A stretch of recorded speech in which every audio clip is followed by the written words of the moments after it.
Hola,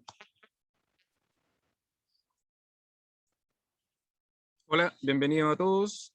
Vamos a empezar esta mesa de desafíos medioambientales y comunidades. Está súper interesante, hay buenas contribuciones y sobre todo que nos acercan a cosas que están pasando en Chile. Así que no voy a tomar ningún segundo más. Pasamos a las presentaciones de hoy. Va a haber 15 minutos para cada uno. Y luego vamos a tratar de dejar el máximo tiempo posible a las preguntas. Así que los dejo con el colectivo de estudios políticos ambientales y Antoine Mayet, que nos van a hablar, ¿no es cierto?, de perspectivas de organizaciones socioambientales frente al escenario constituyente. Lo escuchamos, por favor. Ya, primero muchas gracias por la instancia. Bueno, como mencionaba, nosotros somos el colectivo de estudios políticos ambientales. Esta es una investigación que está en curso, entonces en ese marco son súper bien recibidos los comentarios que puedan hacernos, pensando en que desarrollamos algunas etapas de la investigación y ahora estamos pensando en generar otros productos, específicamente algún paper que nos permita discutir sobre lo que hemos ido viendo a partir de lo que hemos hecho, ¿ya?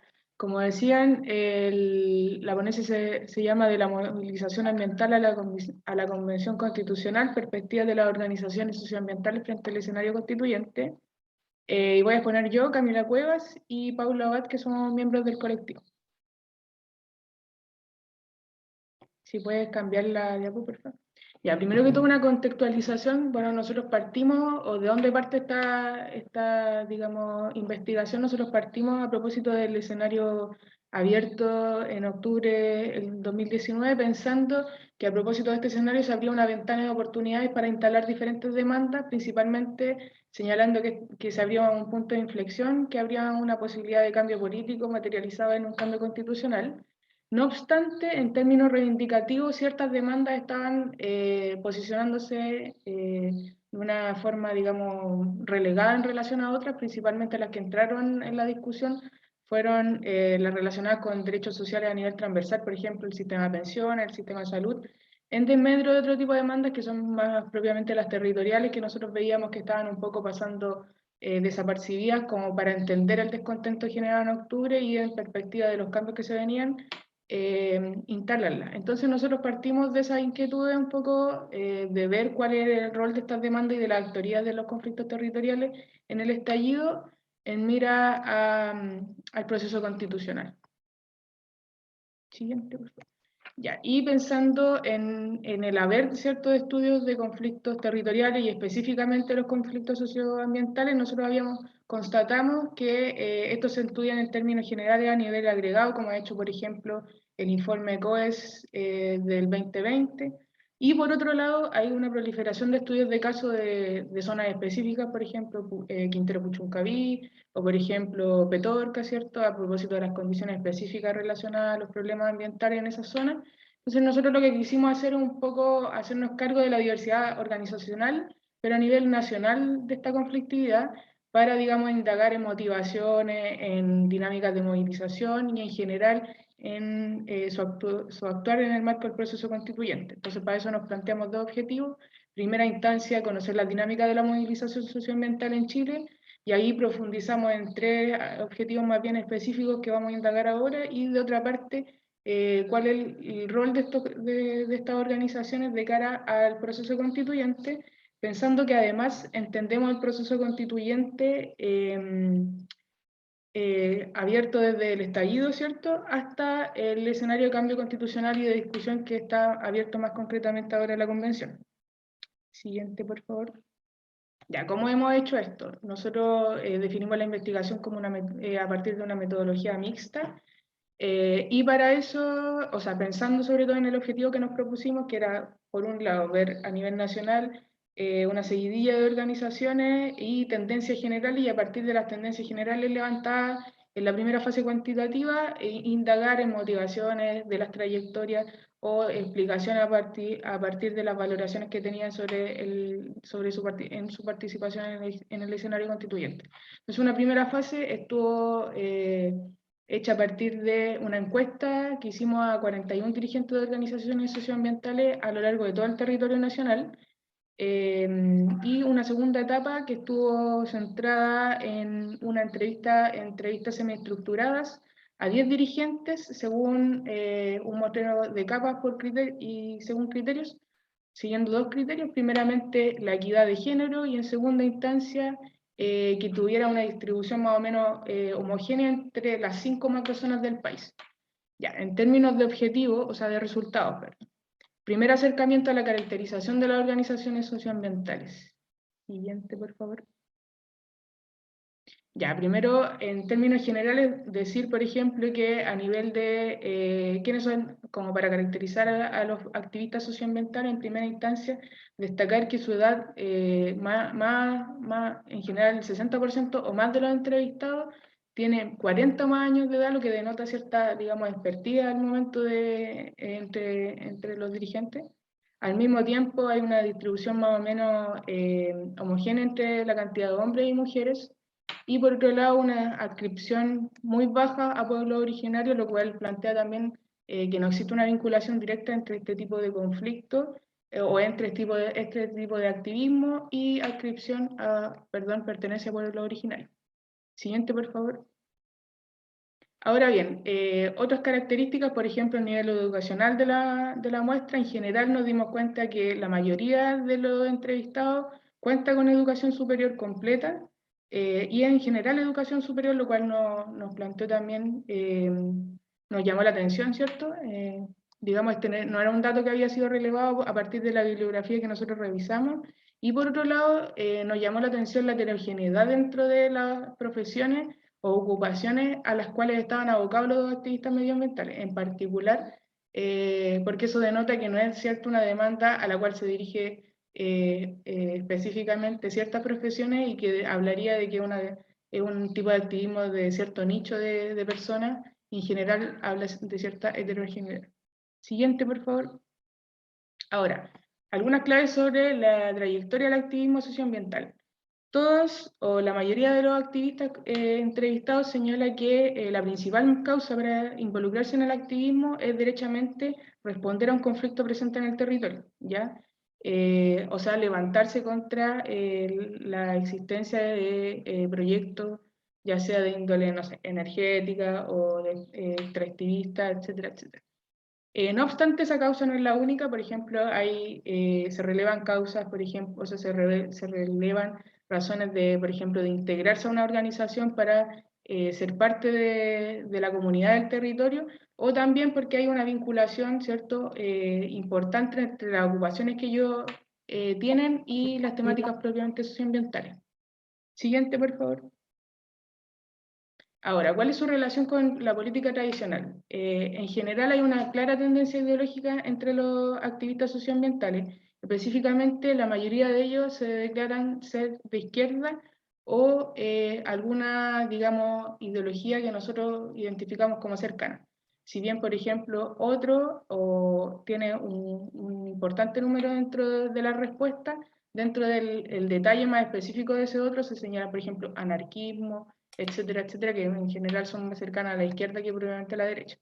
Ya, con todo, existe una tendencia a señalar que hay distancia con la política tradicional y específicamente con los partidos políticos, y esa distancia viene a propósito de malas experiencias en el marco del desarrollo de los conflictos, específicamente negociaciones fallidas o denominación de ciertas traiciones en el marco de los conflictos, etcétera, etcétera. Siguiente, por favor.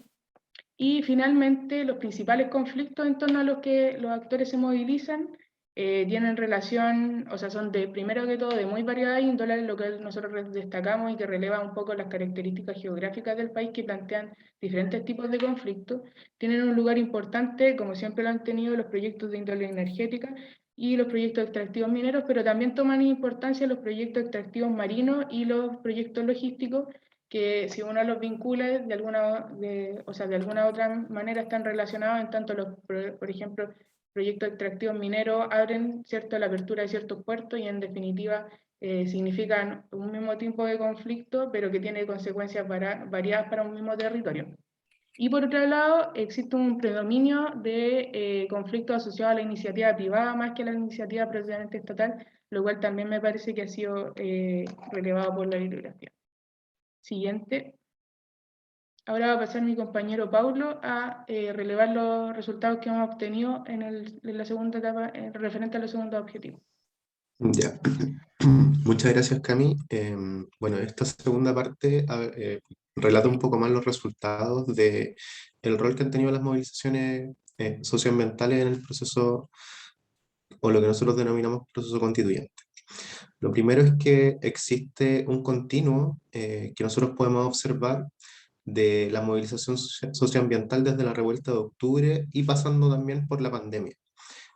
Frente a la pregunta si se movilizaron durante el estallido, una mayoría plantea que sí lo hizo, y al mismo tiempo esa movilización se mantuvo en lo que podemos entender como el periodo de pandemia.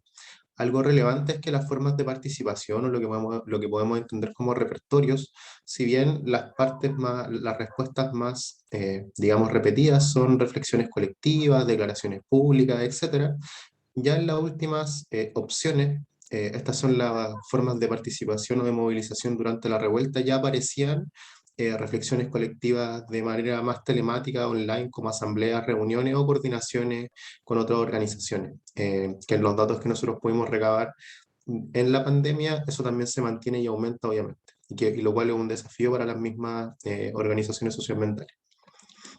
Paulo, te quedan 5 minutos. Sí, muchas gracias, María, estoy tomando el tiempo. Ya, pues entonces, lo ambiental durante el estallido social, frente a la pregunta sobre en qué grado considera que la temática ambiental estuvo presente en su territorio durante la revuelta de octubre de 2019, una mayoría plantea que estuvo muy presente, que en este caso 5, y la mayoría plantea que ya sea está concentrada en plantear aquello. Un tema que aparece muy fuertemente es que, y aquí lo relata un entrevistado, dice que fuera de Santiago lo más fuerte o que movió a la ciudadanía fue el tema del agua, que es estrictamente medioambiental. Una mirada sobre el mismo proceso nos plantea una ambivalencia frente a la pregunta de la organización en que usted participa hizo un llamado a votar por el apruebo en el plebiscito el 25 de octubre, una mayoría plantea que sí lo hizo, y aparecen como relatos que plantean esta ambivalencia que lo pueden resumir como de que han sido sensaciones encontradas, los cuales tienen que ver con el anhelo colectivo que viene de este cuestionamiento y que tiene que ver con cambiar la Constitución, pero sin embargo aparecen desconfianza, que se fragua detrás, qué es lo que hay detrás, qué se está negociando y que hay un tremendo signo de interrogación en el proceso que viene, ¿ya? Y también está la parte de los movimientos socioambientales y las elecciones a convencionales. Frente a la pregunta de si las organizaciones llevaron una candidatura propia o apoyaron a otra candidatura convencional constituyente, una mayoría expresa que no lo hizo, pero al menos la mitad de los movimientos a los que nosotros pudimos llegar con la encuesta, en el fondo tuvo alguna vinculación con alguna candidatura. Y lo que nos plantean lo y la entrevistada en el fondo tiene que ver con que durante su trayectoria de movilización medioambiental se encontraron, o muchos compañeros, compañeras que estuvieron ligados a ciertos conflictos ambientales se postularon a la convención, y eso les permitió que en el fondo ya previo al estallido y durante el estallido hubiera conocimiento entre las personas que digamos provenían del movimiento socioambiental. Y esto es lo que va a permitir que cuando nosotros les preguntamos sobre el rol que en el fondo pueden tener como movimientos socioambientales en la convención, el repertorio de acciones concretas, como están dentro de las más altas, están las declaraciones públicas, realización de campañas, generar instancias de diálogo abierto con convencionales electos, no se alcanza a ver la última parte, pero eso aparece ya bien fuerte, o sea, nosotros podemos observar que hay una vinculación entre los movimientos socioambientales y ciertas candidaturas electas, hoy día ya convencionales, digamos propiamente tal. Y frente al rol, vuelve de alguna manera este interrogante o esta ambivalencia, la cual plantea que el rol que pueden cumplir el movimiento socioambiental y otras organizaciones es muy importante porque, como te digo, la campaña resiste todo, y en el fondo todo lo que va a ocurrir es importante como para no estar ahí presionando y fiscalizando que se cumplan los acuerdos tomados o las promesas hechas durante campaña. Y eso ha sido nuestra exposición. Quizás comentarle que esto es una investigación en curso, es un trabajo que se hizo con una muestra, como se planteaba, como bien direccionada. Y, y bueno, estos son algunos de los resultados que hemos podido, digamos, levantar y les quisimos mostrar. Así que eso, Matías, muchas gracias. Gracias a usted. Súper, súper, súper interesante.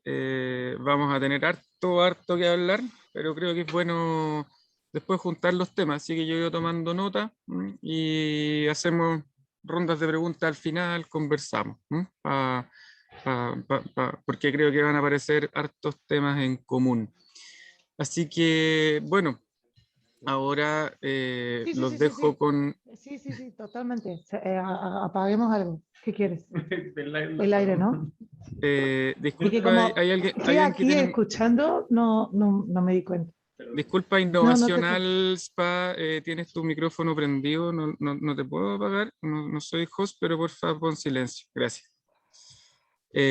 Bueno, como intentaba decirles, los dejo ahora con Julieta Gottfried, que nos va a exponer su estudio del relacionamiento comunitario de Codelco, ¿ya?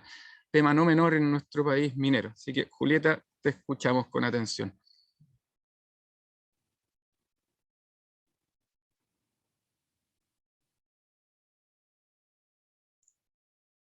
Buenas, ¿qué tal? Voy a compartir de nuevo mi pantalla.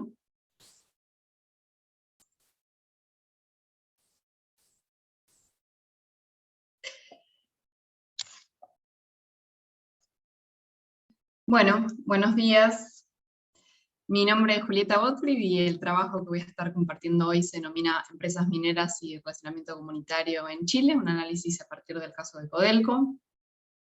Este trabajo constituye un avance que es preliminar sobre una investigación postdoctoral Fondesit que está en curso, la cual se propone comprender la transformación del diseño e implementación de estrategias empresariales del sector minero dirigidas hacia las relaciones comunitarias, así que de la presentación anterior a esta cambiamos por ahí el enfoque y esto está centrado en la perspectiva desde las empresas. Y en particular en mi investigación analizo el modo en que el enfoque de la responsabilidad social empresaria se fue incorporando en las empresas de minería y cómo el modelo preferente de gestión comunitaria y la manera en que tales prácticas se fueron cambiando a lo largo del tiempo. En este trabajo postdoctoral continúa una línea de investigación que inicié alrededor del año 2012 y que está enfocada en comprender las estrategias desplegadas por empresas mineras para relacionarse con actores locales y en dimensionar cuáles son los efectos sociales y territoriales que la implementación de este tipo de prácticas corporativas produce. Desde la sociología, disciplina de la cual provengo, generalmente el tema de las prácticas de responsabilidad social empresaria, desplegadas sobre todo por empresas del sector extractivo, no ha sido suficientemente explorado, sobre todo porque este tipo de prácticas son vistas exclusivamente como una estrategia discursiva o a veces desde como un lavado de imagen.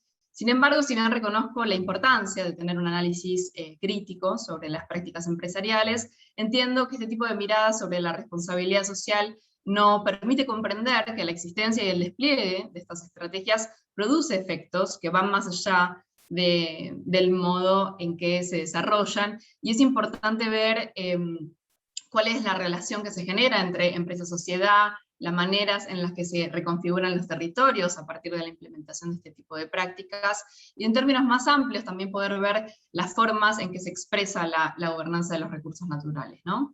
Al tener en cuenta todos estos elementos es que encuentro que es interesante poner el foco en las empresas y en particular en el despliegue de sus estrategias de relacionamiento comunitario.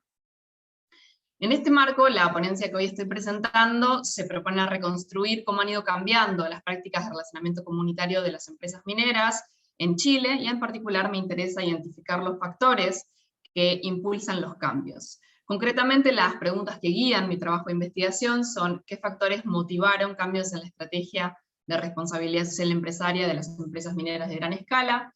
¿Qué tipo de cambios se introdujeron en la estructura organizativa de Codelco para gestionar las relaciones con las comunidades? ¿Y qué innovaciones introdujo la empresa en materia de relacionamiento comunitario? Para pensar teóricamente la responsabilidad social empresaria, en la ponencia trabajo a partir de la complementación de 3 enfoques disciplinarios, En primer lugar, de las relaciones internacionales, tomó el enfoque de la economía política y su interés por comprender el nuevo rol que asumen las grandes empresas en la gobernanza global, en especial la noción de autoridad privada y la de régimen de regulación privada internacional, permite comprender que cada vez más los actores no estatales, como son las empresas, intervienen en la generación de reglas o estándares de tipo voluntario que regulan el comportamiento de una diversidad de actores en determinadas esferas socioeconómicas, como es, por ejemplo, el de la gobernanza de los recursos naturales. La responsabilidad social empresaria puede entenderse de esta manera como un subtipo de regulación privada internacional, que su manifestación más visible resulta en el amplio abanico de estándares y normas que son, por lo generalmente, autorreguladas, que se promueven bajo el paraguas de lo que se conoce como la responsabilidad social empresaria. Y en segundo lugar, desde la perspectiva del management, recupero las discusiones respecto a cómo entender a la responsabilidad de las empresas y cuáles son los actores a quienes esas prácticas se dirigen. Gran parte de esta literatura se orienta a pensar cómo se produce la relación entre empresa, sociedad, y lo que se plantea es que esta no se produce de una manera que sea abstracta, sino especialmente a través de los grupos de interés. Es una noción que refiere a aquellos grupos de personas que pueden verse afectados o pueden afectar el desarrollo de una compañía.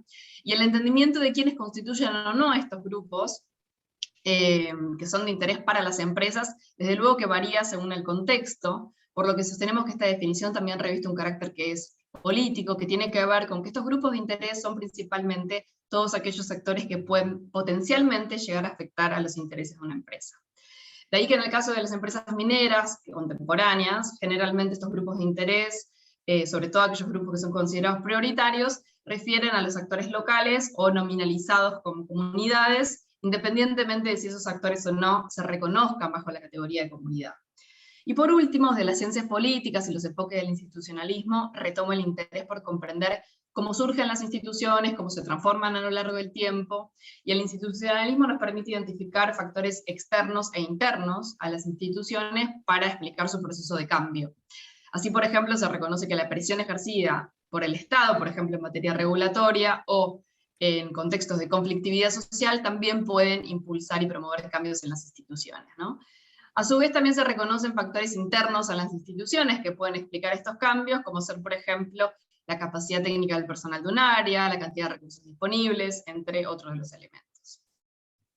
Al respecto de los factores que impulsaron la difusión e incorporación de prácticas de responsabilidad social a nivel global, la mayoría de la literatura, sobre todo proveniente de relaciones internacionales, reconoce que los factores externos de carácter global han sido los principales motores del cambio para las empresas, y entre los factores que destacan como impulsores de la difusión de estos estándares voluntarios está la visibilización de ciertos escándalos corporativos en materia de derechos humanos o en materia de gestión ambiental, la multiplicación de conflictos sociales en áreas de extracción minera, y la creciente exigencia a nivel global por la incorporación del paradigma del desarrollo sustentable.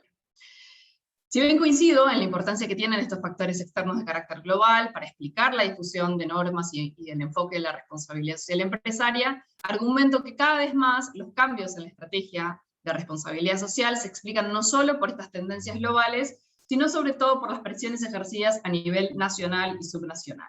En particular, sostengo que la conflictividad social a nivel local es uno de los principales factores que están llevando a las empresas a un proceso de reajuste permanente de sus estrategias empresariales de relacionamiento comunitario, lo cual, desde luego, que está en diálogo con la presentación que escuchábamos antes, ¿no?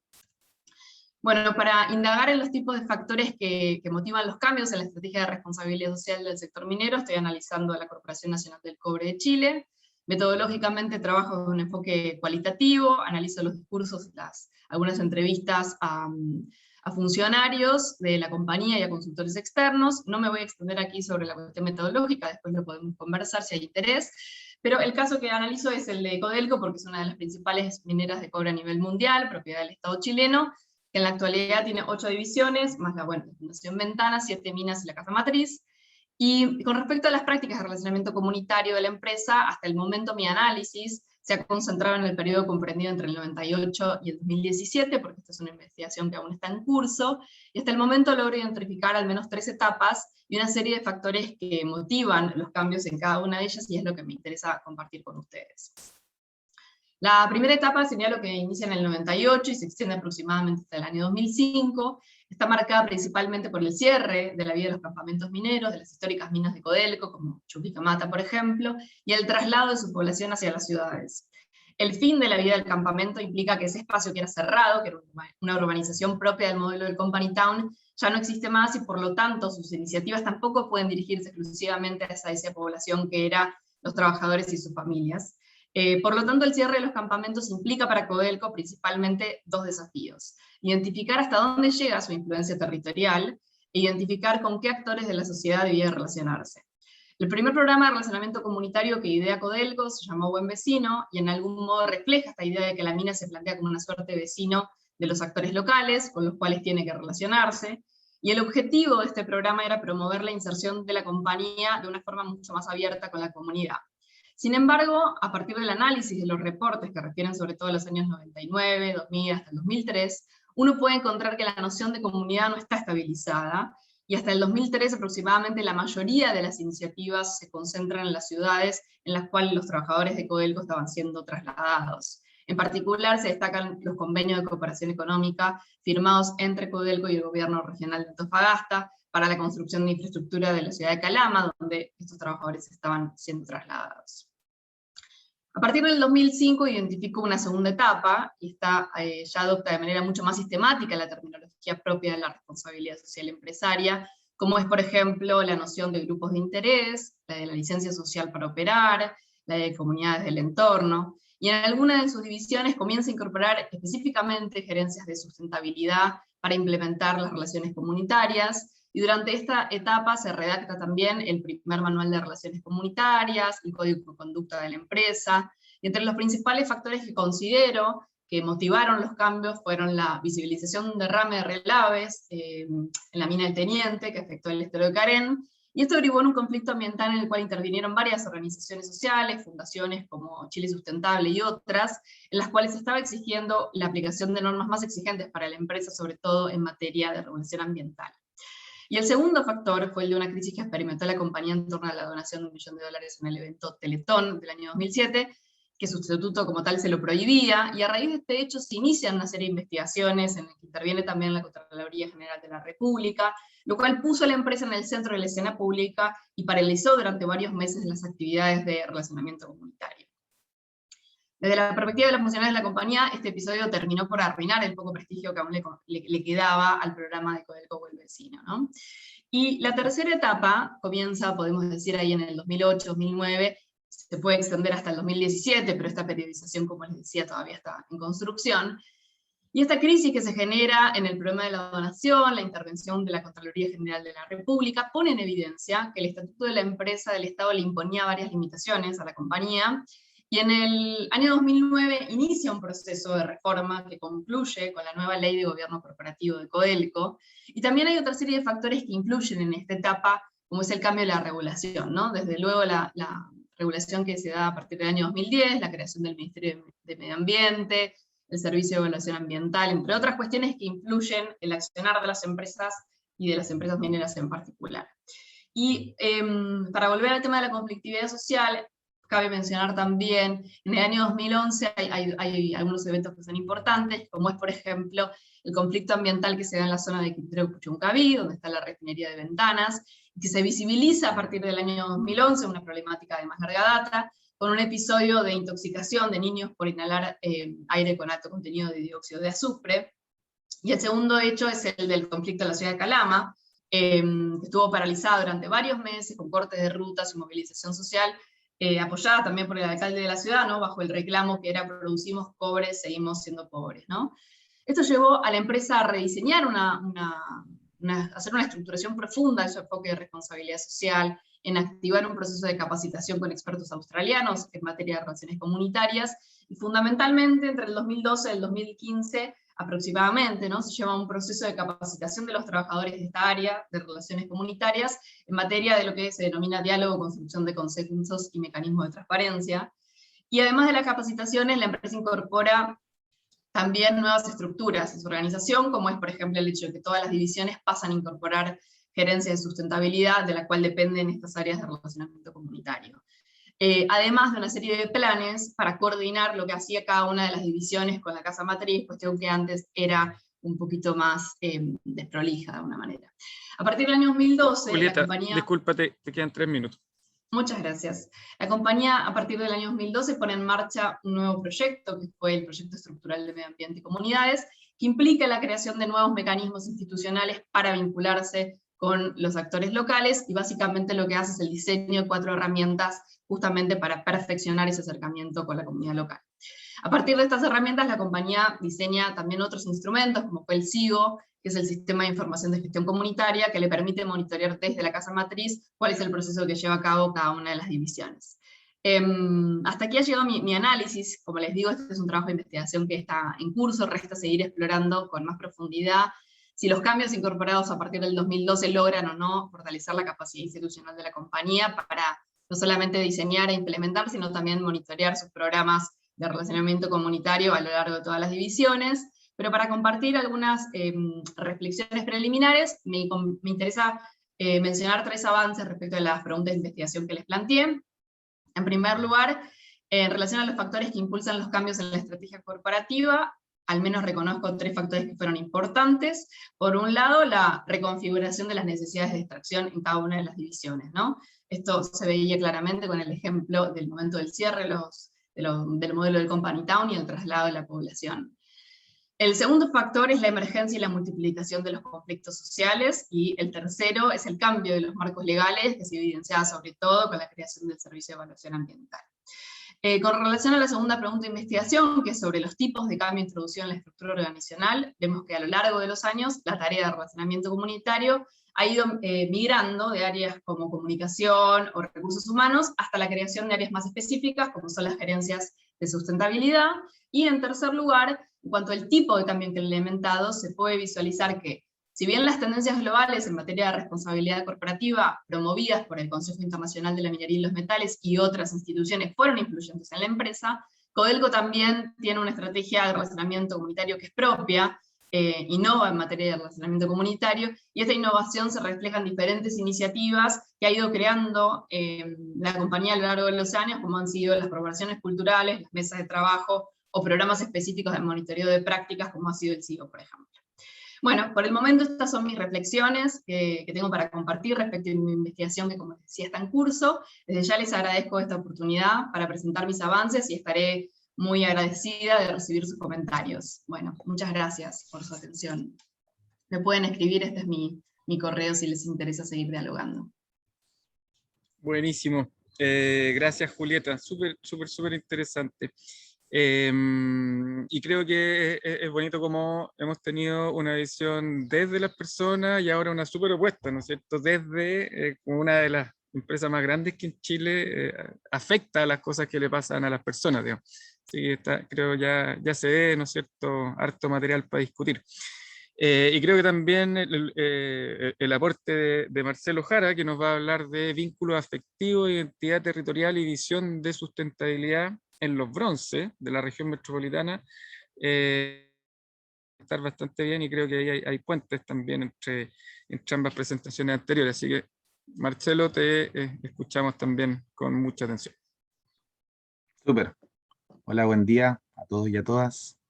Voy a proyectar.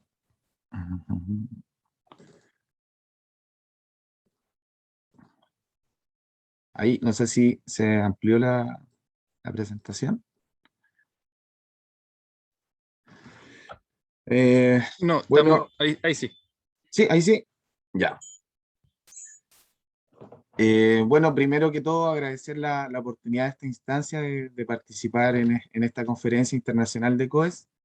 Mi nombre es Marcelo y bueno, les voy a presentar mi ponencia, que es Vínculo Afectivo, Identidad Territorial y Visión de Sustentabilidad, el caso del conflicto socioambiental por el proyecto de los bronces integrados en la región metropolitana de Santiago. Adicionalmente, comentarles que este estudio está en curso y forma parte de mi tesis de magíster en asentamiento humano y medio ambiente de la Universidad Católica, y también está dentro del contexto de una investigación Fondesit de conflictividad socioambiental en la ciudad pospolítica, análisis de los procesos de producción del medio ambiente urbano en Santiago de Chile.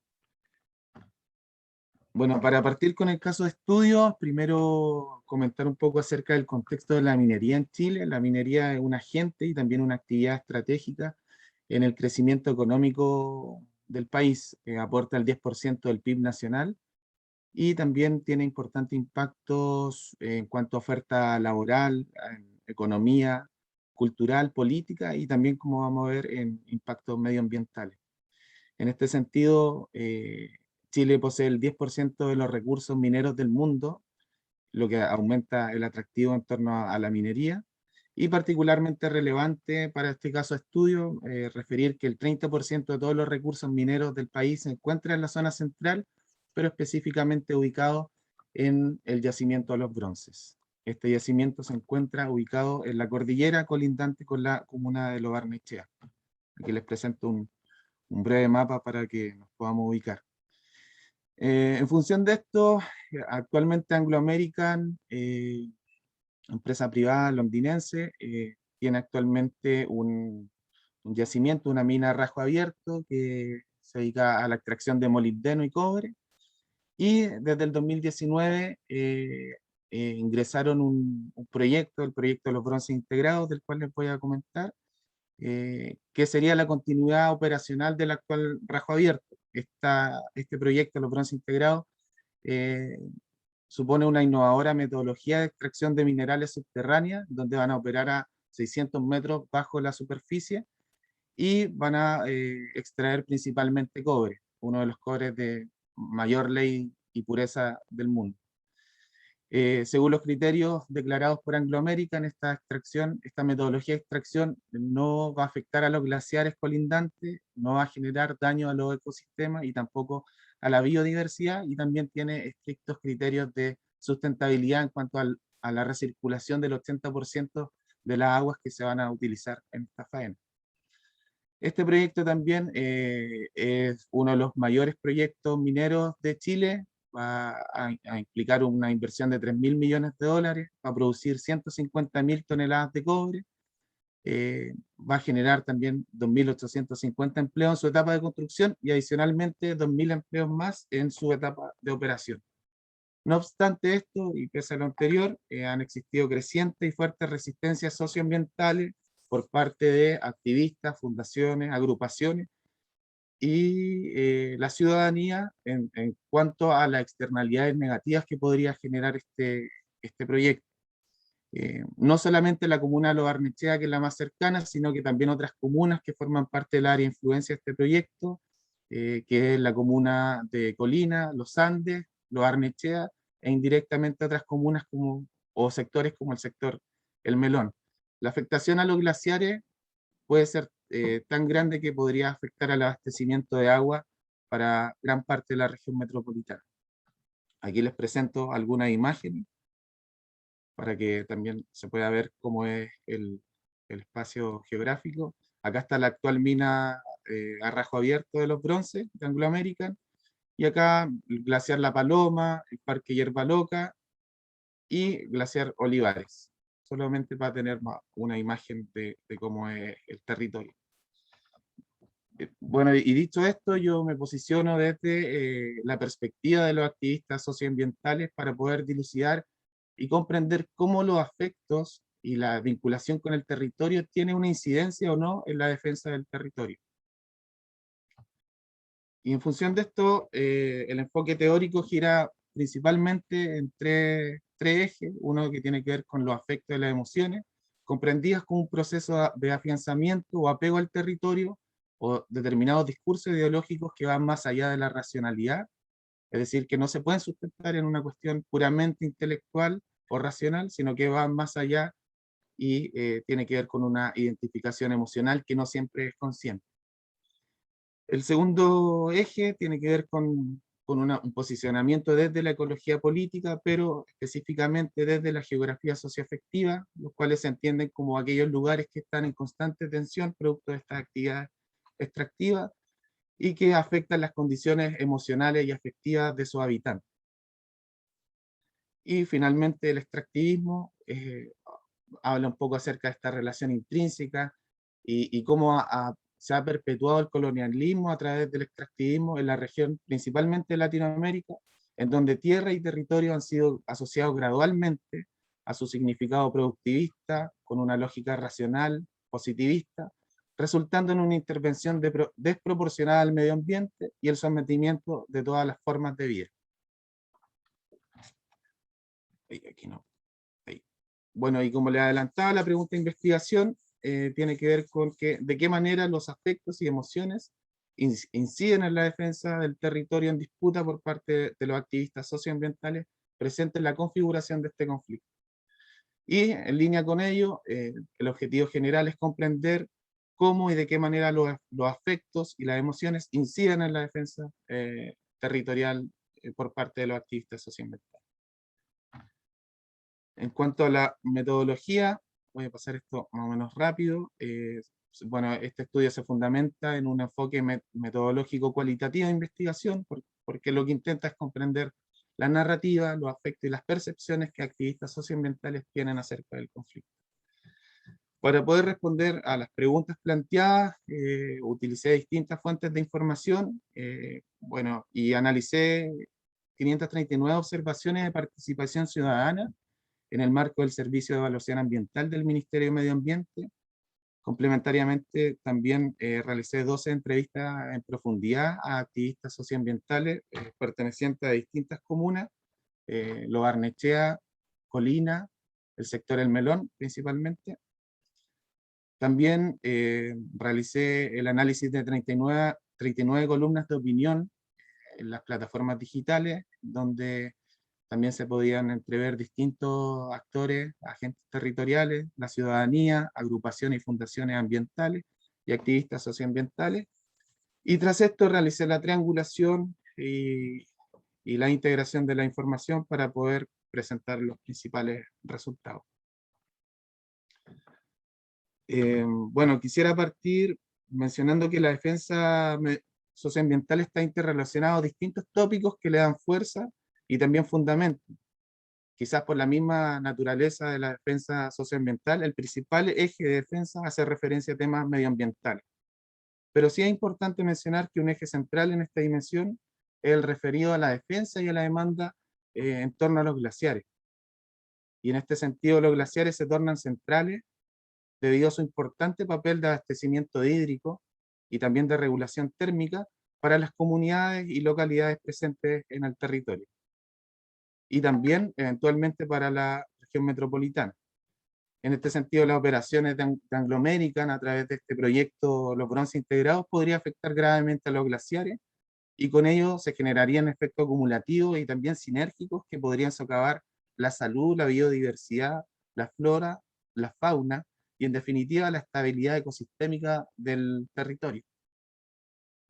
Y bueno, asociado a lo anterior, también se ve que otro eje tiene relación con una preocupación en cuanto al medio ambiente humano, y esto está en íntima relación con los efectos antes mencionados, sobre todo para la disponibilidad de agua para los asentamientos humanos colindantes a la zona y para toda la área de influencia, pero también por distintos tipos de polución, como por ejemplo la polución del agua, la contaminación del agua. Se han visto que la actividad minera sí genera aportes sustanciales a las concentraciones de minerales en el agua, contaminándola, también contaminación del aire por CO2, MPS, entre otros, y también contaminación urbana como congestión vehicular, frecuentes accidentes en las carreteras y que se podrían ver intensificadas por este proyecto. En definitiva, existe una multiplicidad de riesgos y amenazas que podrían afectar todo un complejo ecosistema cordillerano presente en la zona. Pero sí quisiera detenerme en tres ejes, en estos... Marcelo, disculpa, ¿sí? te quedan 5 minutos. Vale, gracias. Sí quisiera detenerme en estos tres principales ejes que responden de mejor manera a la pregunta de investigación. La primera tiene que ver con que hay una visión de sustentabilidad con fuertes bases científicas por parte de la ciudadanía, de agrupaciones y activistas socioambientales, y esto se da en distintas escalas, en escalas globales, en escalas nacionales y locales.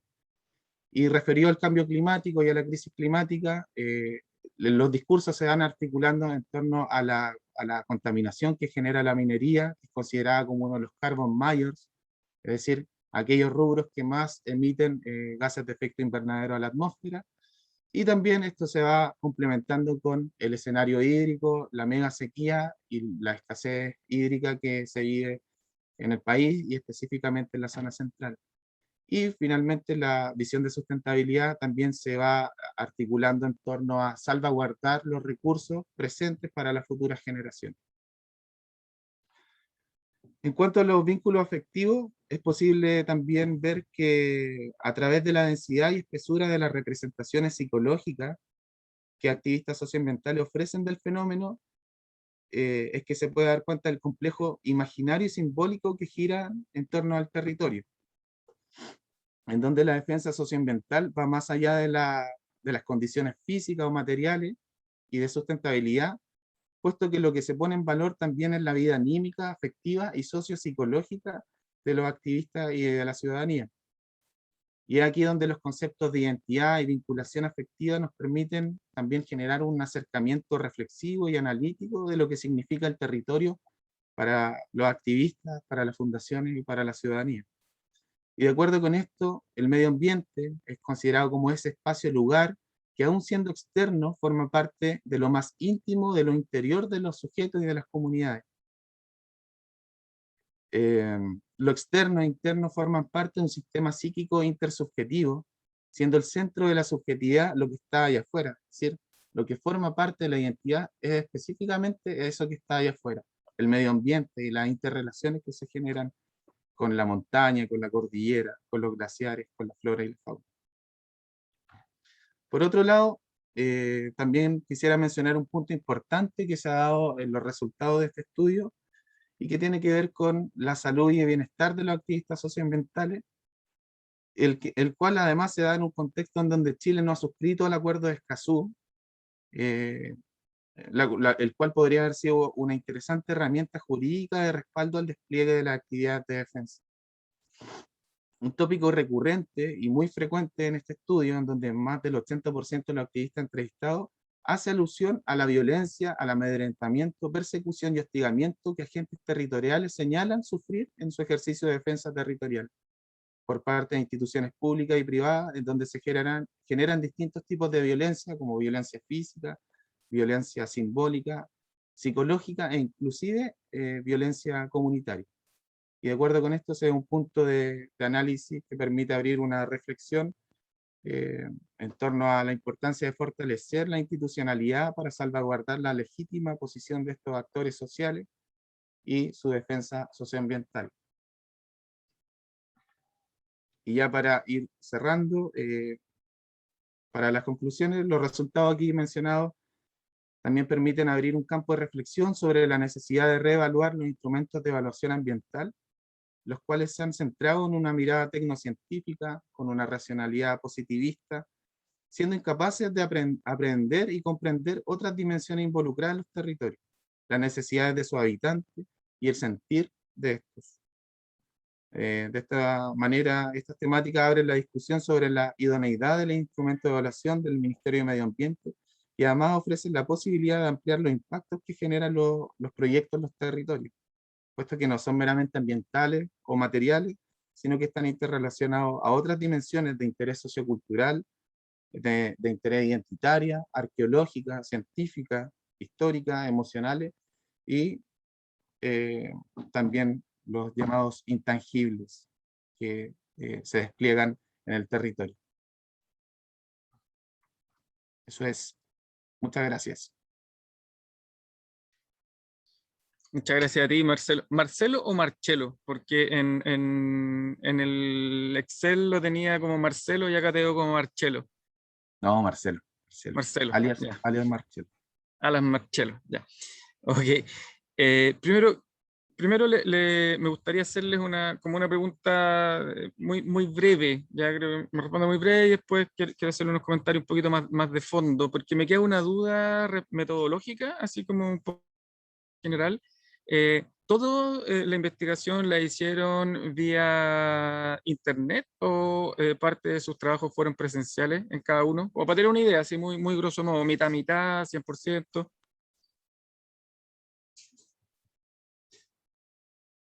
Pablo, sí, dale. Sí, en nuestro caso fue todo online.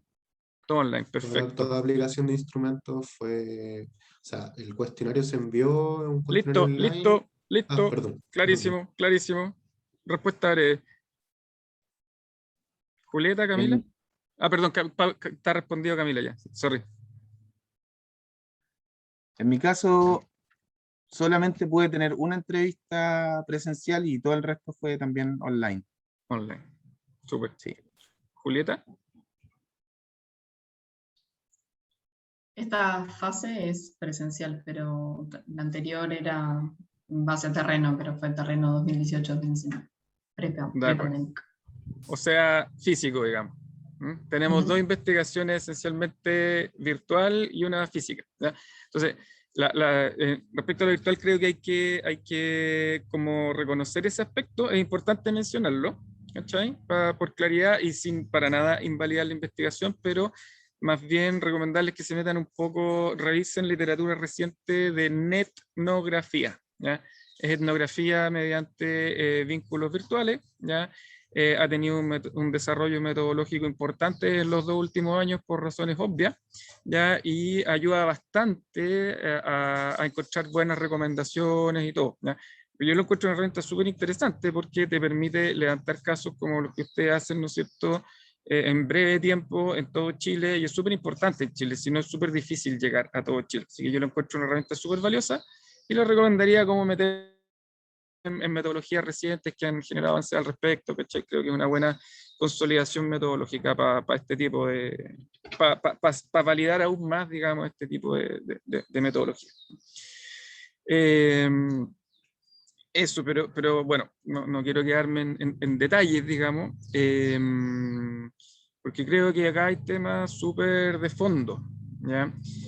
Y bueno, para empezar un poco la conversación, que si quieren me voy a interrumpir, etcétera, y después voy a dejar abierta mucho rato de palabras, así que tenemos tiempo todavía, terminamos a las 11:45. Creo que ya no podemos seguir hablando de crisis climática, ¿ya? Y creo que en algún minuto yo no he escuchado hoy día la palabra antropoceno, ¿ya? Y creo que aunque uno no esté de acuerdo con esa definición, por lo menos tiene que reconocer que existe en la literatura, ¿ya? El antropoceno, a mi modo de ver, le da un cariz o una dimensión existencial a este problema, ¿ya? Porque en el fondo es una crisis ecológica, que es mucho más profunda que una crisis climática. La crisis climática es la punta del iceberg, la crisis ecológica implica que consumimos recursos naturales al doble del ritmo que se tienen que regenerar, por lo tanto estamos exterminando las bases biológicas de la vida en la Tierra, ¿ya? Progresivamente, ¿ya? Y eso va mucho más allá que 4 grados de ascenso de temperatura por catastrófico que sea, o sea, hay algo mucho más catastrófico. Y otra dimensión que aporta la visión del antropoceno, porque también uno podría decir crisis ecológica, ¿no es cierto?, es que no es una crisis ecológica producida por azar, no es un meteorito, ¿no es cierto?, que cae por azar un día y que también es inevitable. Bueno, ahora puede ser un poquito evitable por la NASA y toda la ciencia ficción, ¿no es cierto?, pero es evitable, lo cual le da otra, es producida por nosotros y es evitable por nosotros. Esa pregunta existencial, a mi modo de ver, les recomendaría también revisar un poco de literatura del antropoceno, literatura seria, un concepto acuñado por la Sociedad Geológica de Londres el 2012. ¿Ya? Así que creo que es una palabra que debiera estar por lo menos desde una perspectiva crítica, ¿ya? O sea, criticar no es antropoceno, pero creo que hay que mencionarlo si vamos a hablar de estos temas. Y además que tiene una connotación global que hoy día está simbolizada, yo creo, por Greta Thunberg, por ejemplo. También uno puede ser crítico de Greta y un constructo mediático y todo, pero que llegue una escolar y le plante cara a los líderes del mundo en la ONU, digamos, no es un hecho menor en cuanto a la ecología política global, digamos, porque al final te dice, oye, estáis destruyendo el planeta que yo voy a vivir, no tú. Una legitimidad de justicia intergeneracional indiscutible, ¿cachai? Ahora, ¿por qué menciono este tema? Que creo que es clave para entender el momento constituyente del movimiento ambiental, ya que nos hablaba Camila, Paulo y Antonio. Entre paréntesis, felicitaciones, Antoine, perdón. Felicitaciones, Antoine, creo que es un súper lindo esquema de colaboración académica con activismo, que son capaces de llegar a todo Chile, así que creo que es un súper lindo caso también de equipo de trabajo. ¿Ya? Da gusto ver así como cómo están tan articulados y todo, y tiene un colectivo, te fijas que tiene mucho que ver también con analizar el tema real de las personas desde un punto de vista científico, pero también de observación participante. Creo que está bien. Me gustó como ese aspecto, no quería dejar de mencionarlo. Ya, y bueno, hay otros temas, digamos, metodológicos que pudiéramos hablar, etcétera, pero no importan ahora.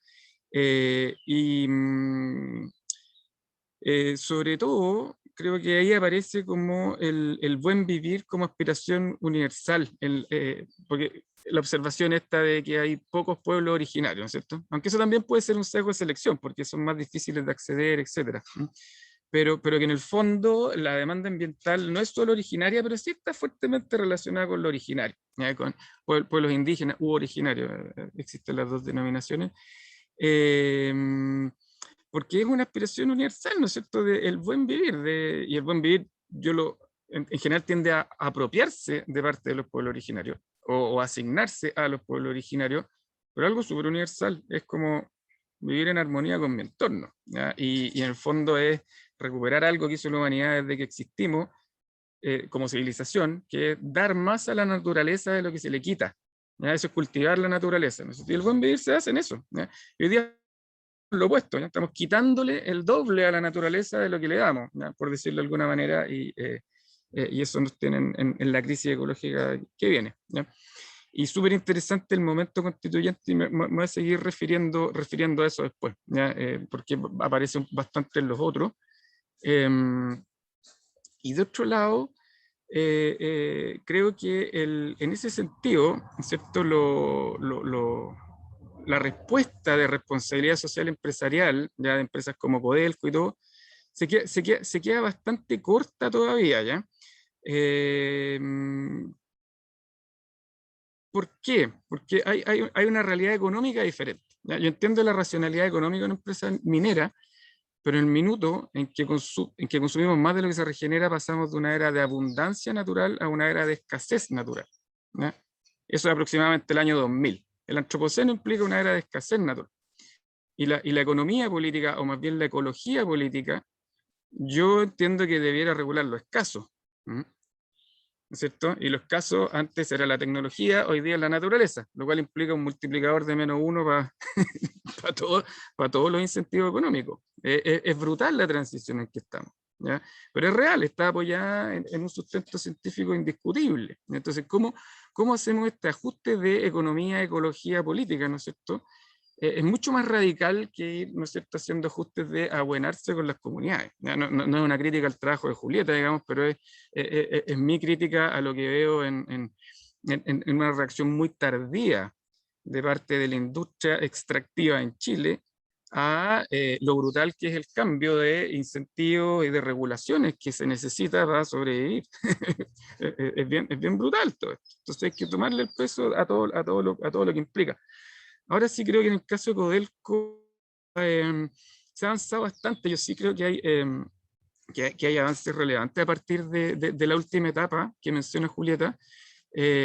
Por aquí viene el público a Luis Valenzuela, así él nos puede contar más de esto, pero básicamente Codelco Edición Teniente lleva un par de años haciendo una estrategia de encadenamientos productivos de valor. En el fondo ponerle sello Codelco y preocuparse que los proveedores locales de Codelco tengan buenas prácticas y como básicamente Codelco genera el principal factor de PIB en la región. Entonces, pero si eso además se interactúa con economías endógenas del territorio, ¿ya? Puede tener efectos mucho más positivos, digamos, dentro de las cosas que se pueden hacer para ir profundizando, ¿no es cierto?, de manera constructiva esta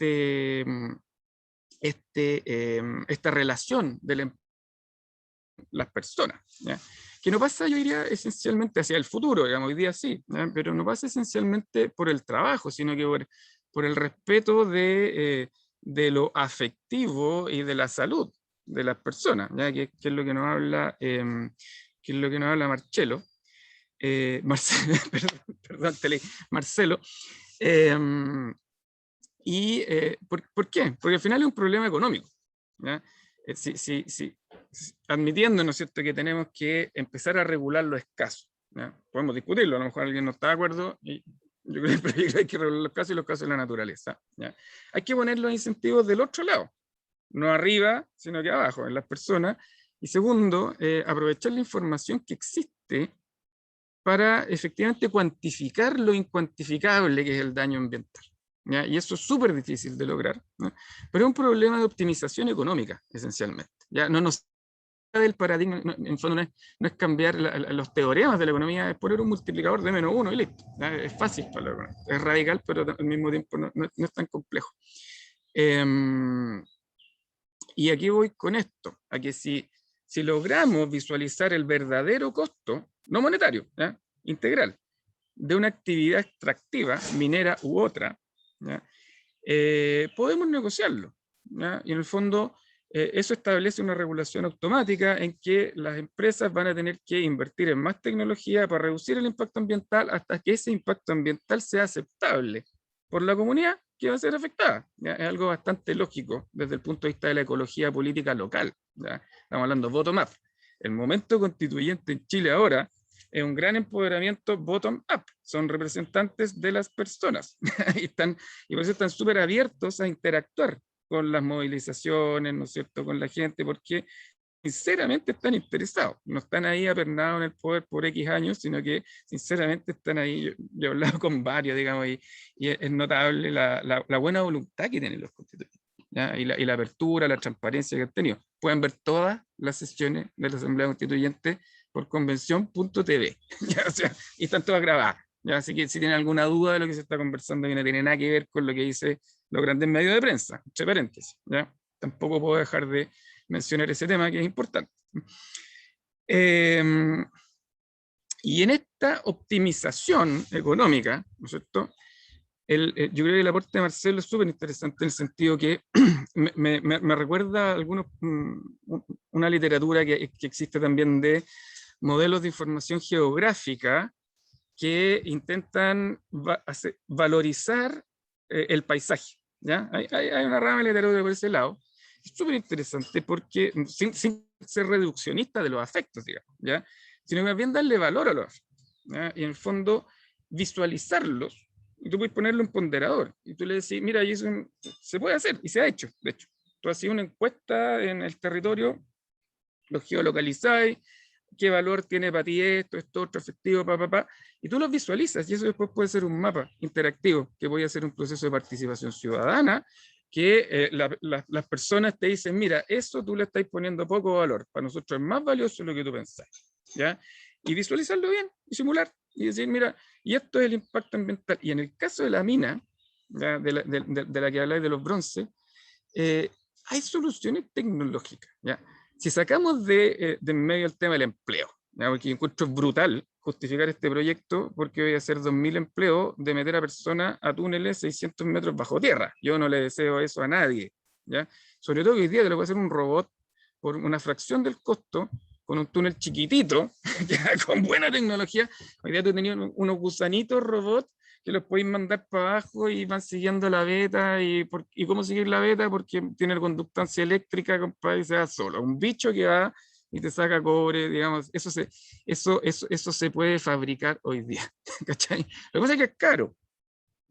Entonces la minera no lo hace porque le sale más barato mandar un esclavo a hacer un hoyo, ¿ya? Pero si tú le das las herramientas a la comunidad para que diga, este es el costo, esta es la violencia que implica esto, ¿ya? Bueno, y la comunidad se chanta y dice, no voy a asumir este costo, ofréceme una mejor tecnología.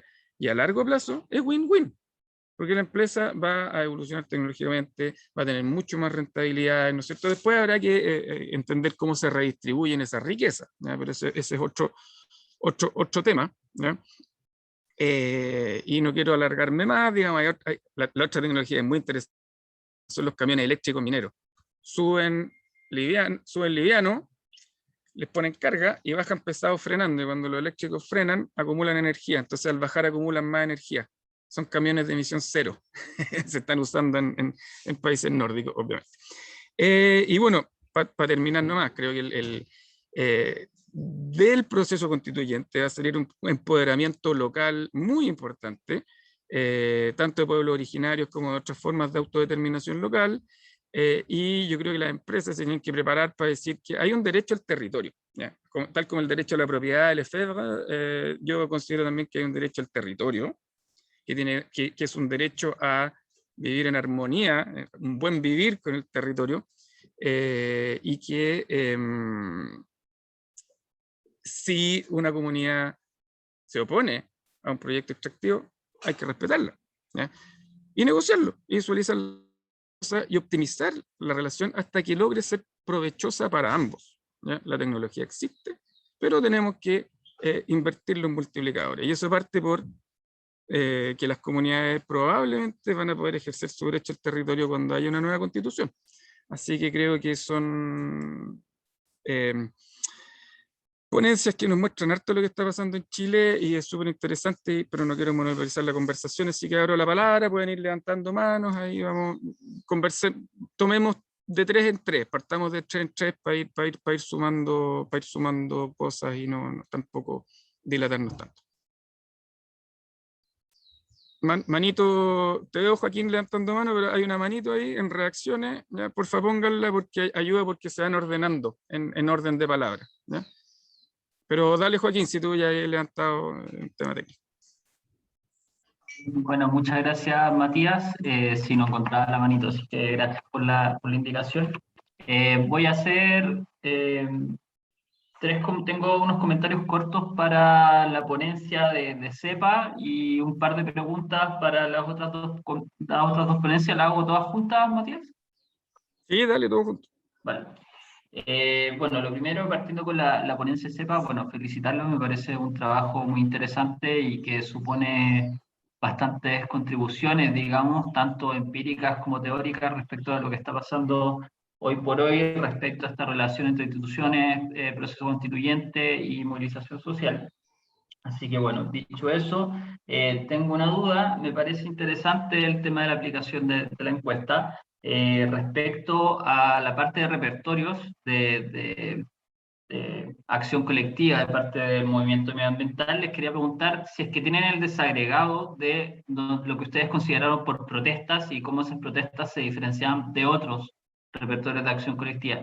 Si es que llegasen a tener el desagregado de lo que son protestas, me parece que le podrían sacar mucho más lustre a esa categoría particular de repertorio de acción colectiva. Eso es lo primero.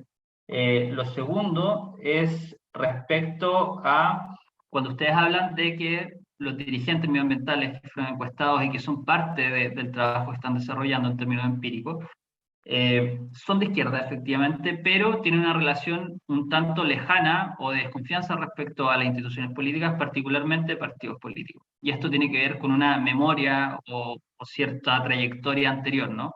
Y en ese sentido preguntarles cuál es la lectura sustantiva, teórica que hacen respecto a esto, y más bien preguntarles bajo qué prisma teórico leen ese resultado empírico. Y ahí un poco a mí lo que más me resuena es el tema de la autonomización de la protesta en Chile o la autonomización de la movilización social en Chile, y creo que esa lectura les puede hacer mucho sentido a ese aspecto particular. Y en tercer lugar, cuando hablan de cuál es el rol de la movilización medioambiental respecto a este contexto de proceso constituyente, y señalan que hay un rol de presión y fiscalización de parte de lo que se está haciendo en torno a lo medioambiental dentro de la Constitución, dentro de la constituyente. En ese sentido, creo que también un prisma particular teórico que podría venir bien es la de accountability social, que es precisamente cómo los movimientos sociales ejercen un rol fiscalizador a ciertas instituciones políticas.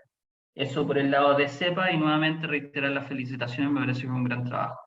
Respecto al trabajo de Julieta, lo mismo, me parece muy interesante, creo que está buenísimo poder estudiar a Codelco en sí mismo y cuáles son como esta relación entre Codelco, sustentabilidad y todo ese proceso.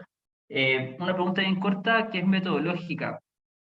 Un poco estos tres factores que tú identificas lo haces a partir de un diseño metodológico cualitativo particular, o es más bien un estudio de caso, digamos, con un tipo de caso particular que permite descifrar ciertas cosas. Lo digo porque me parece que un poco las lecturas que haces es similar a lo que sería un process tracing, pero no tengo claro si es que va por ahí el diseño metodológico o no. Esa es mi pregunta respecto a eso. Y finalmente, el texto, la ponencia de Marcelo, también me parece muy interesante, sobre todo esta relación entre emociones y activismo. Y también hay una pregunta teórica. También me gustaría saber, Marcelo, ¿desde qué teoría lees esta relación entre emociones, afectividad, vinculación con el territorio y posición de los activistas? Considerando que, por ejemplo, desde la literatura de movimientos sociales hay como toda una subliteratura que es acerca de esta relación entre movilización social, emociones, afectos y cómo esto genera distintos outcomes respecto a la protesta. Así que esos serían mis comentarios. Gracias, Joaquín. Antoine, te escuchamos. Muy bien, muchas gracias, Matías, por los comentarios ya entregados. Sí, tengo una pregunta para Julieta y otra para Marcelo. Bueno, Julieta, súper interesante, bueno, te vimos en el último coloquio donde presentó Matilde y quizás en otros también, así que veo que son temas de interés mutuo.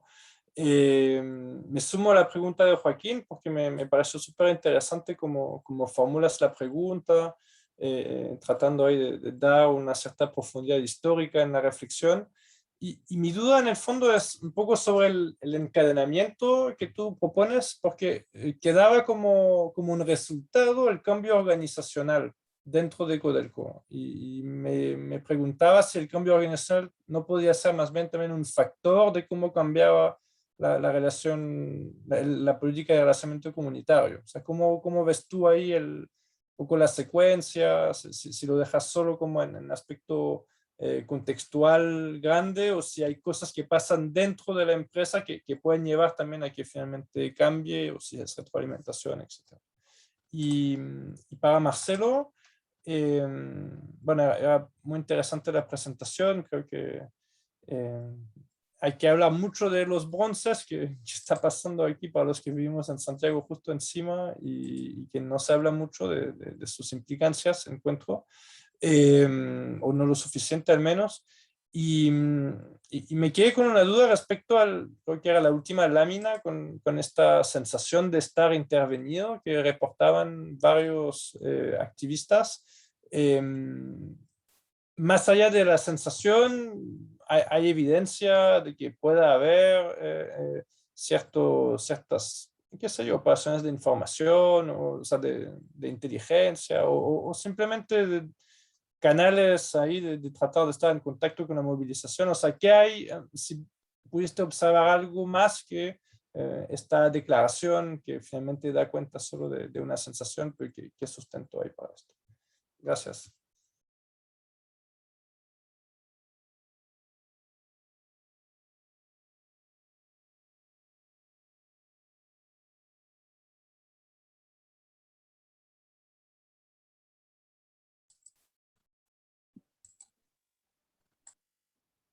Voy yo, que estaba esperando a Matías.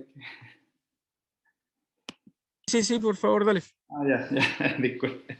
En silencio un poco. Bueno, no, en primer lugar, muchas gracias a todos por las presentaciones. Yo tenía una pregunta bien puntual para Julieta, me parece súper interesante lo que está haciendo, recogiendo un poco los comentarios anteriores. Tenía la duda de si esta relación y estos cambios en las estrategias empresariales que tú ves, en qué medida tal vez lo de Codelco puede estar en cierta medida mediado por su rol público, ¿no? Por ser esta gran empresa pública en Chile, y si eso tal vez tiene algún efecto que pueda ser diferenciador respecto de otro tipo de empresas. Yo en particular estoy trabajando, por ejemplo, también con estrategia empresarial en el caso del litio. Yo veo que en el caso del litio está metido en SQM, que está privada, ¿no es cierto?, histórica, que sabemos que ha sido súper cochina en cuanto a sus prácticas, por ejemplo, de financiamiento irregular de la política, de incumplir directamente con la legislación, con las nuevas políticas, con nuevos contratos, y incluso con las propuestas que se había hecho en algún momento de relacionamiento con las comunidades, por ejemplo, no pagar lo que tenía que pagar, etc. Entonces uno ve ahí una actitud súper confrontacional, y en este debate Codelco aparece como, digamos, un poco el que puede venir a salvar este panorama, ¿no? Una empresa que además tiene pertenencia en los salares para extraer litio, entonces se ve como, bueno, parece que este es el camino, ¿no? La empresa pública, entonces se le da un framing y hay todo un discurso respecto de que Codelco nos puede llevar por una vía de desarrollo distinta, y eso implica también una relación distinta con las comunidades. Entonces, ¿en qué medida esta relación y este paradigma, ¿no?, de lo público versus lo privado tal vez puede ser relevante para este tipo de estudios? Eso era, gracias.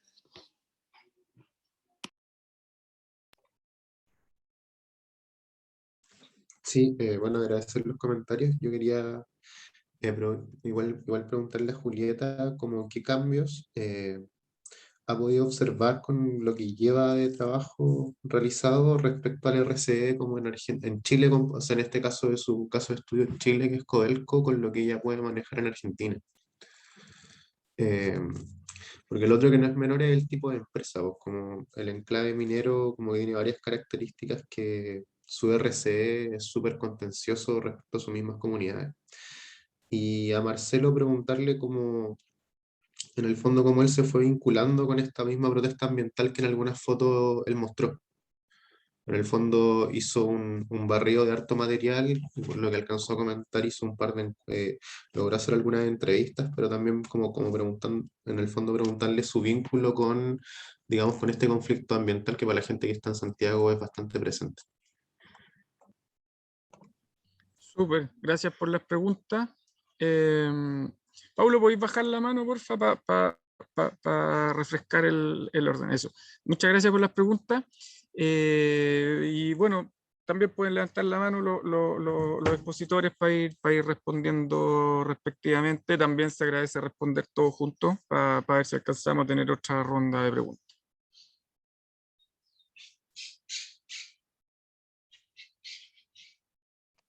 ¿Vamos por el mismo orden? Como quieran, levanten la mano cuando se vayan levantando manito, pues si al final es el modo más ordenado. Pero sí, dale, Camila, si tomaste. Sí, respecto a las preguntas que hizo Joaquín, específicamente sobre la adscripción ideológica, ¿cierto?, de los activistas que fueron entrevistados, o sea, que primeramente fueron encuestados, que luego fueron entrevistados. Claro, primero, claro, nos llamó la atención que la mayoría se autoidentificaba dentro del espectro de la izquierda, o un gran número que entraba dentro de la categoría otro también eran con posición ideológica cercana a la izquierda. Y no hemos profundizado más allá teóricamente, pero como para un poco irme en esa línea, yo lo que pienso que igual tiene que ver con la emergencia de nuevas actorías políticas que no están directamente relacionadas con los referentes más tradicionales, como son los partidos políticos, y que precisamente, como ellos mismos señalan, esa mala experiencia viene a propósito de mala experiencia en el territorio en el marco de los conflictos.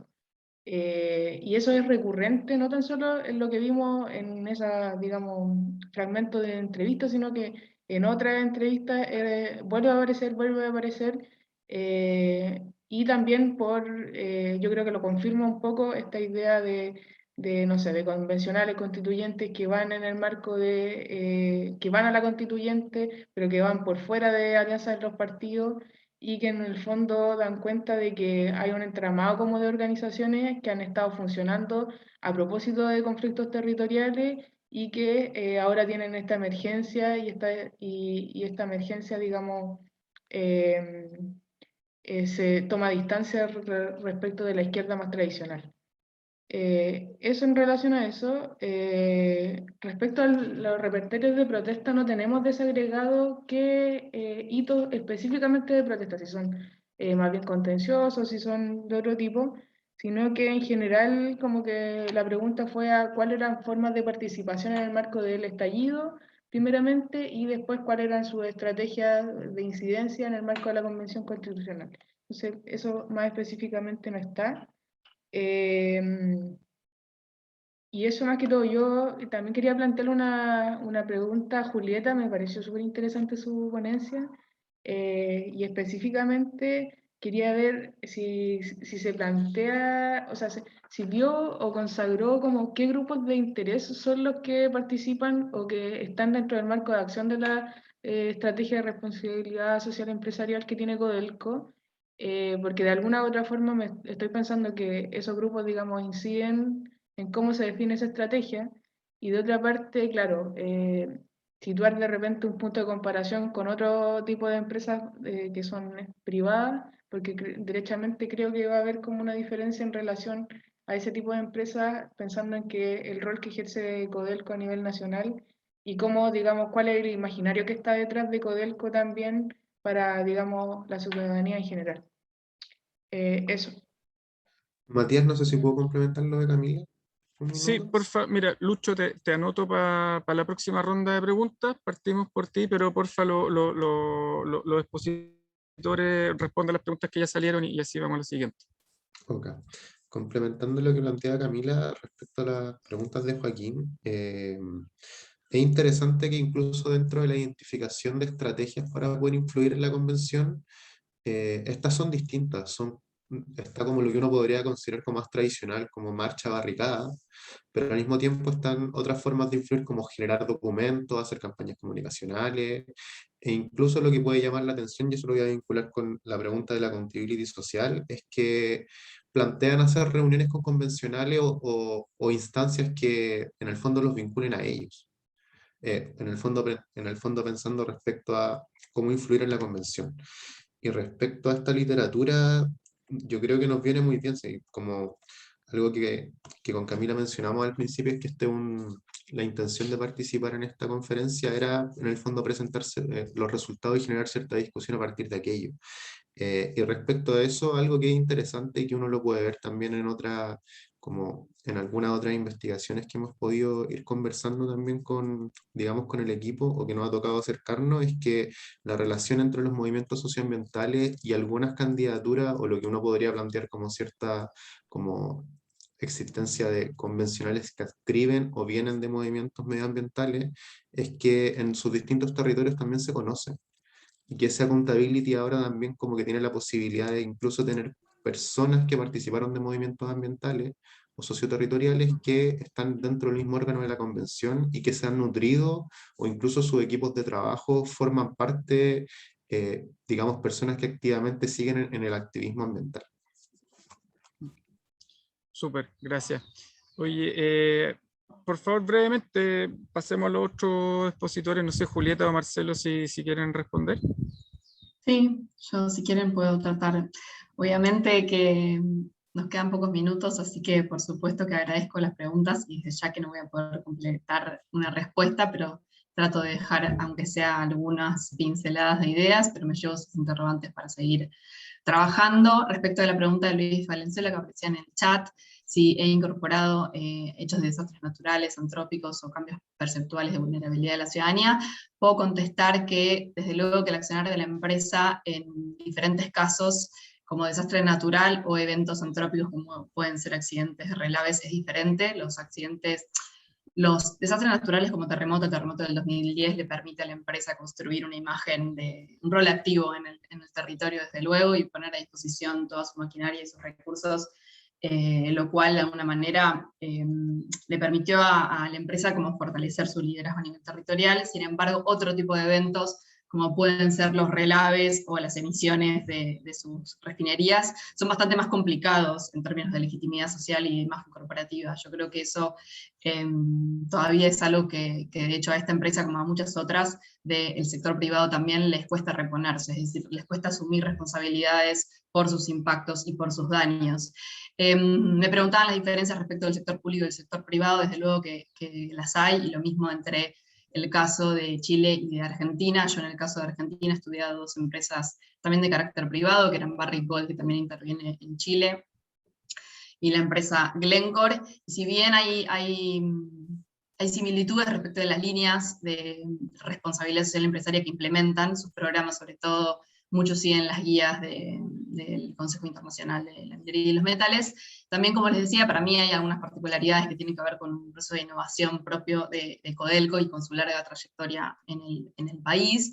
Desde luego, el hecho de ser una empresa pública le imprime a Codelco también ciertas limitaciones en su accionar, o le ha impuesto ciertas características específicas que la ley de gobierno corporativo le permitió revertir, pero sin embargo el hecho de que Cochilco y la Auditoría General de la República puedan intervenir o auditarla de manera constante, creo que eso le imprime un desafío mayor que a otras empresas del sector. Sin embargo, bueno, alguien señalaba, Sebastián Carrasco señalaba la diferencia, por ejemplo, entre la intervención de SQM en el territorio y cierta mirada que puede haber sobre Codelco. También cabe la pregunta que es interesante, ¿no?, sobre las estrategias que incluso empresas que se dedican a la misma actividad, como puede ser la extracción de litio, como es el caso de SQM o Albemarle en el territorio, también tienen estrategias de intervención territorial bien diferentes, también han desarrollado vínculos con las comunidades bien diferentes, ¿no? Entonces no podemos pensar que solamente porque sean actividades extractivas o empresas mineras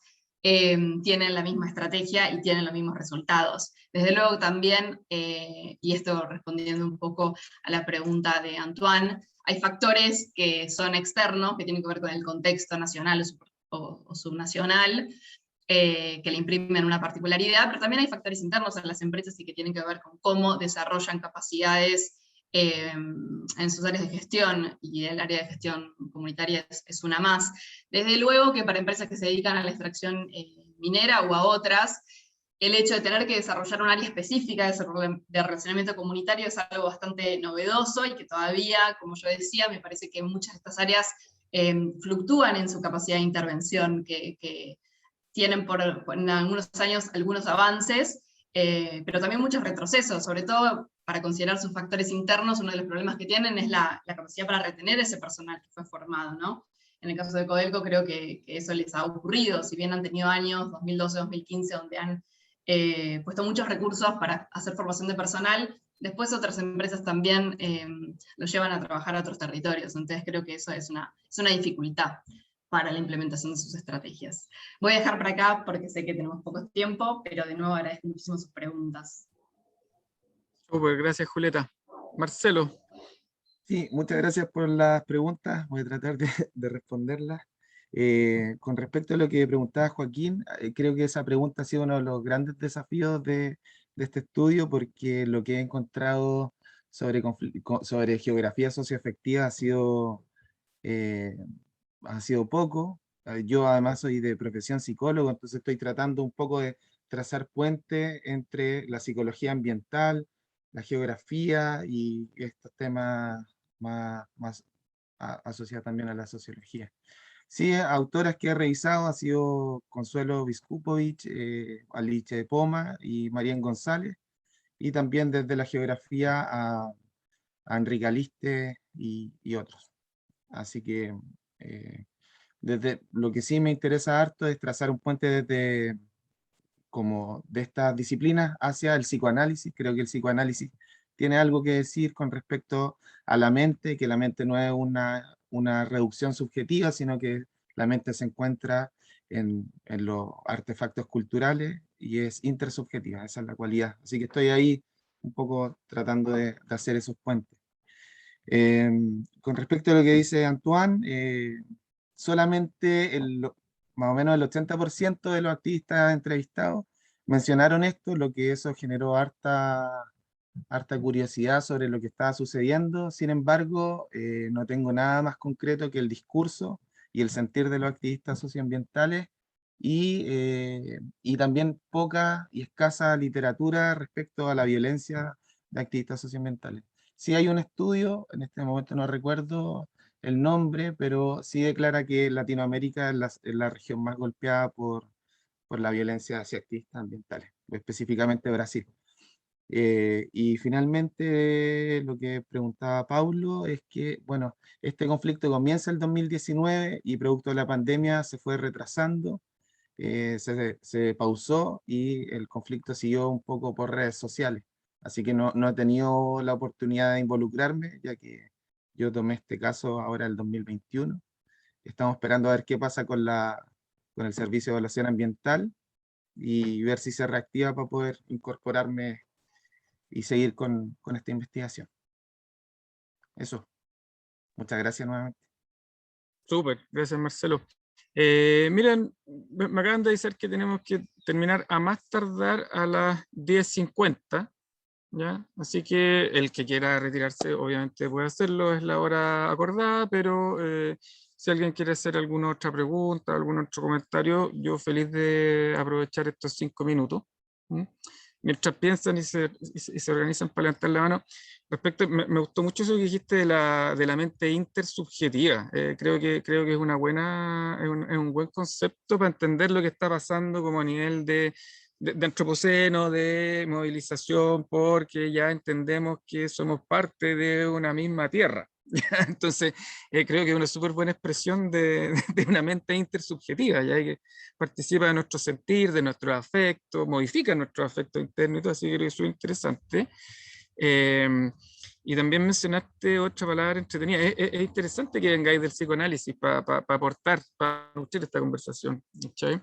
Que fue este concepto del complejo imaginario simbólico de esta mente intersubjetiva, ¿no es cierto? Y creo que en el pueblo mapuche hay una conceptualización súper interesante, que es el Itrofil Moñén, que de una parte está el Kume Moñén, que es el buen vivir, digamos, pero también está el Kumefelen, que es el equilibrio natural, y el Norfelen, que es la relación entre el buen vivir y el equilibrio natural, y el conjunto armónico de todo esto es el Itrofil Moñén.